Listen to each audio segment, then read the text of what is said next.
It was mid-July in northern Texas, the kind of summer where the heat doesn't let up, not even after the sun goes down. My apartment felt more like an oven than a home.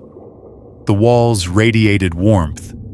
The air was heavy and still, and every surface seemed to hold on to the day's temperature long into the night.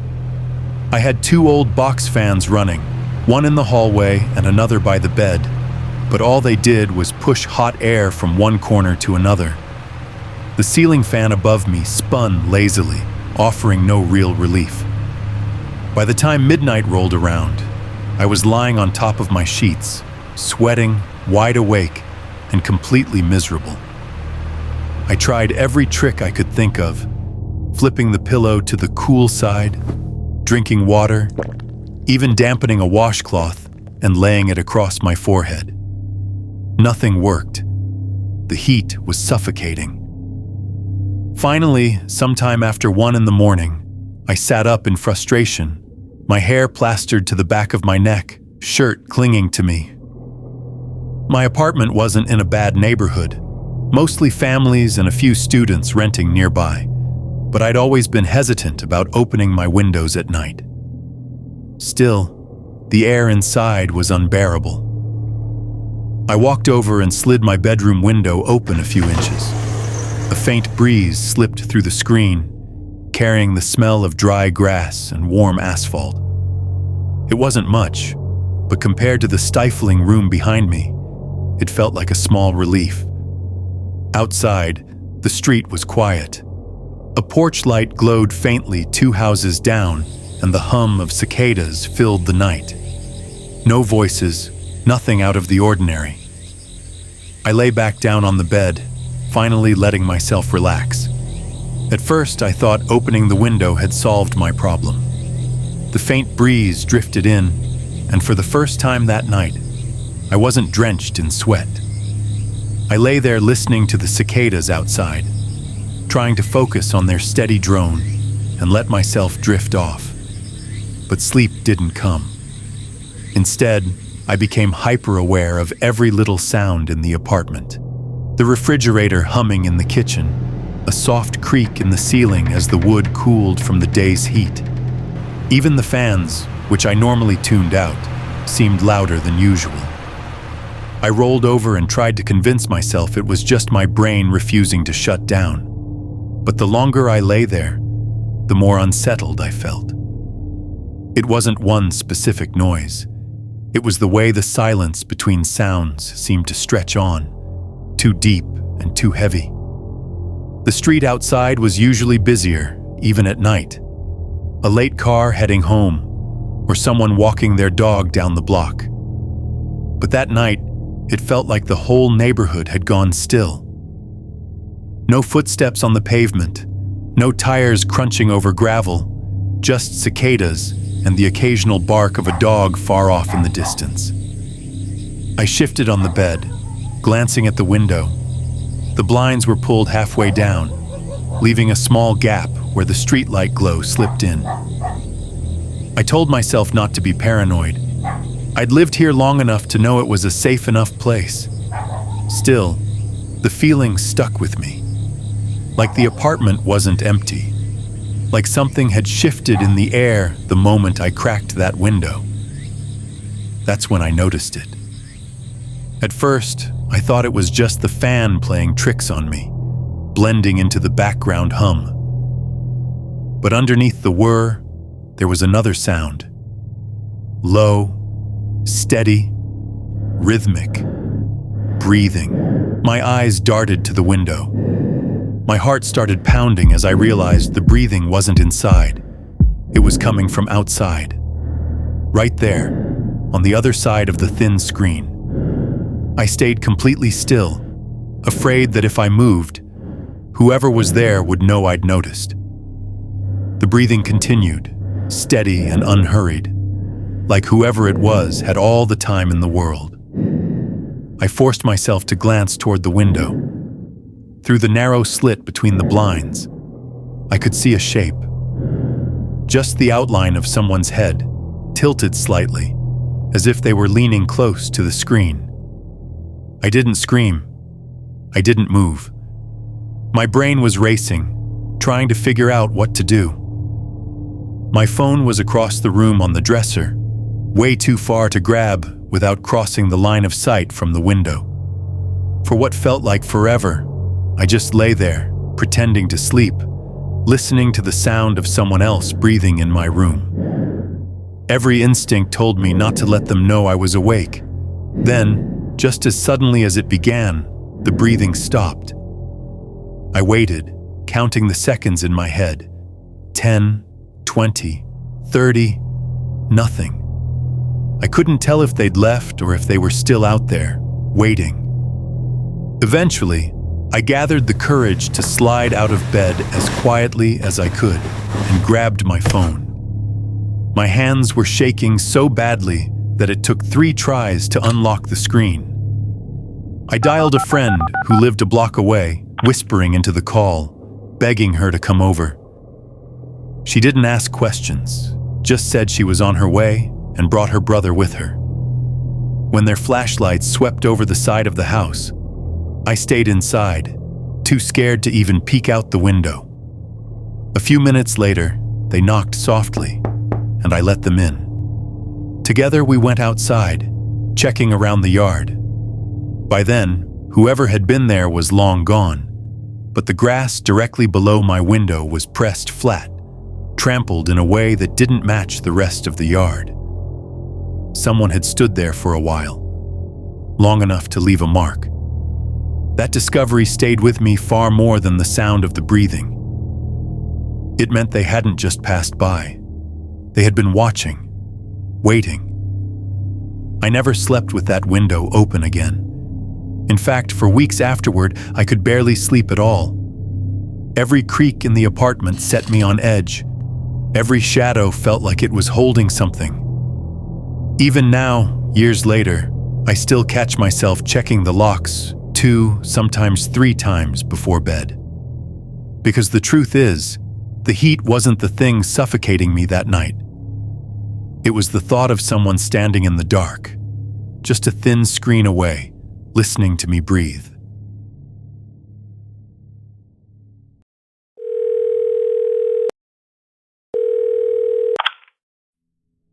My name's Erica, and this happened 2 summers ago when I was 22. I'd moved back into my mom's house for a few months to save money, which meant long evenings alone while she worked night shifts at the hospital.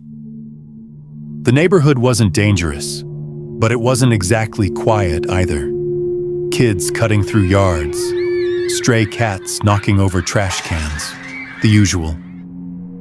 Still, that night stood out because of how strangely quiet it was. The air was sticky from the heat, and the streetlights gave off that dull yellow glow that barely reached the corners of the road. I was sitting on the porch steps with a glass of iced tea scrolling through my phone. The kind of night where you can hear a screen door slam 3 houses away, or a car engine echo half a mile down the road. That's why it caught me so off guard when I heard the voice. It was faint at first, almost like someone talking to themselves. Then it came again, clearer this time. "Here, boy. Come here." I didn't think much of it at first. People lost their dogs all the time around here. A couple houses down, the Millers had a golden retriever that loved sneaking out, and across the street an older guy had 2 beagles that barked at everything. So hearing someone calling into the night didn't exactly set off alarms. But as I sat there on the porch steps, I started to notice what was missing. Usually, when someone's looking for their dog, there's more noise. The shuffle of footsteps on the sidewalk, the slap of flip-flops on the pavement, the rustle of bushes as they peek around. You hear the dog too, panting, tags jingling, barking back when its name gets called. This time, it was just the voice, nothing else. "Here, boy. Come here." It wasn't panicked the way it usually sounds when someone's desperate to find their pet. If your dog bolts into the night, you shout, you clap your hands, your voice cracks a little from stress. This voice wasn't like that at all. It was even, steady, almost too steady, like they were reading the words off a page. I set my glass of iced tea down beside me and leaned forward, trying to catch where it was coming from. Left? Right? Farther down the street? The words seemed to drift in the air, never settling in one spot. I caught myself holding my breath, waiting for the sound of footsteps to follow, but none came. Another pause. Then again. "Here, boy. Come here." This time it seemed closer, though I couldn't see anyone from where I sat. I stood up and leaned against the porch railing, trying to figure out which direction it was coming from. The voice didn't carry like it should have. It seemed close 1 second, farther away the next, like whoever it was kept changing spots without a sound. No footsteps, no gravel crunching. Just that same tone, smooth and steady, coaxing something that wasn't there. I felt a chill crawl over my skin, but I told myself I was overthinking. People do weird things at night, right? Maybe they were drunk, maybe high. I almost went back inside right then. But curiosity kept me rooted to the porch. Then I heard it again. Closer. "Here, boy. Come here." This time it felt like it was just beyond the glow of the streetlight, hidden in that black stretch of road where the light couldn't reach. I don't know how long I stood there on the porch, frozen, before instinct finally took over and I backed toward the door. Every step felt loud against the wooden boards, and I kept waiting for the voice to change, sharpen, call out to me directly, but it never did. It stayed soft, steady, coaxing something unseen. Inside, I locked the door and killed the porch light, my heart thudding in my ears. I pressed myself against the window, peeking through the blinds. For a moment, the street was empty, just as it should have been. Maybe I'd imagined how close it had sounded. Maybe it was just someone blocks away, their voice carrying weird in the still summer air. I let myself believe that, until I saw movement. At the far edge of the streetlight's glow, a figure stood on the sidewalk. No dog, no leash, just a person, too far away to make out details, standing perfectly still, facing my house. They didn't call out this time. They didn't even shift their weight. They just waited. I swallowed hard, my mouth suddenly dry. I thought about turning off the lights inside, but the idea of moving from that spot terrified me. What if they saw? What if that was the point? Waiting for me to react.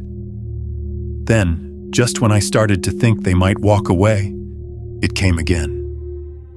Softer this time, but deliberate. "Here, boy. Come here." I dropped the blinds like they'd burned me and backed away from the window. My legs gave out against the couch, and I sat there in the dark, too afraid to move, too afraid to call anyone in case my voice carried outside. The voice never came again, not that night. But when I finally peeked through the blinds at dawn, the sidewalk was empty. No figure, no sign that anyone had been there at all. And yet, I couldn't shake the thought that whoever it was, they hadn't been calling for a dog. They'd been calling for someone like me.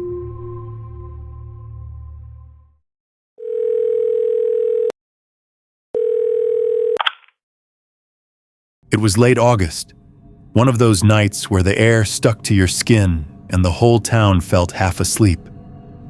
The streets were quiet, the houses dark, and there wasn't much to do except sit around and complain about how boring it was. There were 4 of us, Leo, Emma, Ryan, and me. Leo was the one who got restless first. He tossed out the idea like it was nothing. The pool's just sitting there. And that was all it took. None of us wanted to admit it sounded exciting, but we all went along. By midnight, we were walking down the empty road toward the park, the glow of one flickering street lamp marking the pool in the distance. The fence wasn't much of a challenge. The gap Leo had promised was right where he said it would be. We slipped through one at a time, our laughter hushed, nervous.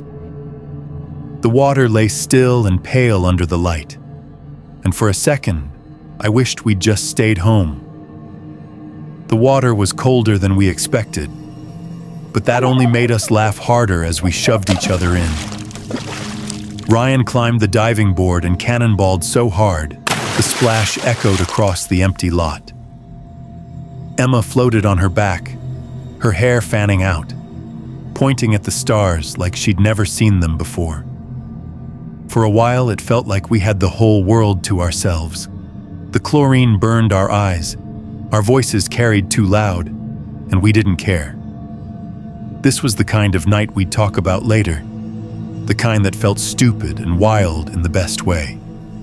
But in the quiet moments, when the ripples finally stilled, when no one was talking or splashing, I kept thinking I felt something. Not a noise exactly, just presence. Like someone standing just beyond the chain-link fence watching. I told myself it was nothing, that I was imagining it. Everyone else looked so relaxed. I didn't want to ruin it. So I pushed it down, forced myself to laugh when Leo shoved me under again, tried to let the weightless water wash the feeling away. When the chill finally drove us out, we padded back to the chairs, dripping and shivering. That was when the unease solidified into something worse. A few things were missing. Not everything, just pieces. Ryan's phone, Emma's jeans, my sneakers, the rest of our stuff was still there, but not the way we'd left it. Towels tossed at odd angles, bags nudged farther apart, like someone had crouched down and picked through them. The absence was impossible to ignore. Someone had been close enough to choose. None of us said it out loud, but I could feel the same thought in the air. We weren't alone. At first, we tried to brush it off. Ryan kicked at the damp concrete, pretending to search for his phone like it might have slipped under a chair.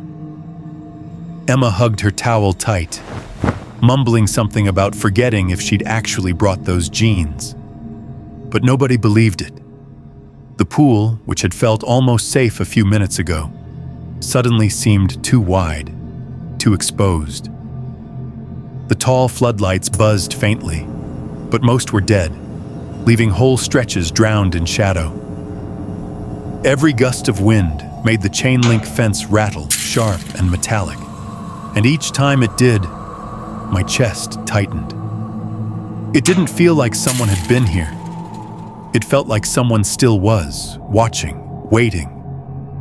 The fun of sneaking in, the adrenaline rush of doing something reckless, had drained away.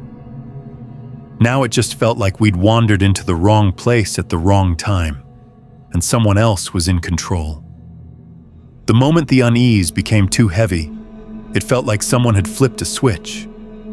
Every second we stayed near the pool stretched longer, the shadows growing darker, the silence louder. Our laughter from earlier had vanished, replaced by a tight knot of fear that seemed to tighten with each creak of the fence or splash from the water's edge. I could feel my stomach churn, my chest tighten, and every hair on my arms stand up. Emma's hand trembled as she clutched her towel to herself. Ryan's breathing was loud in the quiet night, matching my own quickening pulse. We all knew, without saying a word, that it was time to go. We didn't plan it. We just bolted. Hands shoved against the metal fence, scraping our arms on the rough wire as we pushed through the gap, feet slapping the gravel, wet and slippery. Each step felt precarious, every sound amplified, as if even a small whisper could reveal our escape. I half expected to hear footsteps behind us, or worse, someone calling our names. The world beyond the pool felt safer, but the fear clung. Every shadow along the street, every flicker from the broken lampposts made me jump.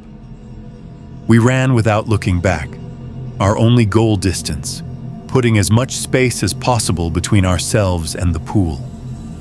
By the time we slowed, lungs burning and hearts hammering, the pool was a pale memory behind us. Under a single streetlight a block away, we stopped to catch our breath and check our belongings. The missing items, Ryan's phone, Emma's jeans, my sneakers, felt heavier than they had back at the pool. They weren't just objects.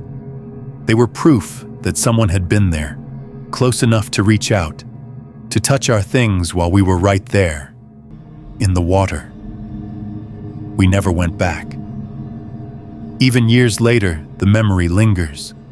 The sound of the chain-link fence in the wind, the way the water reflected the dim glow of the lone lamp. And sometimes, when I pass that pool on a summer night, I can't help but glance at the shadows, wondering if someone or something is still waiting just beyond the fence for the next group of kids to make the same mistake we did.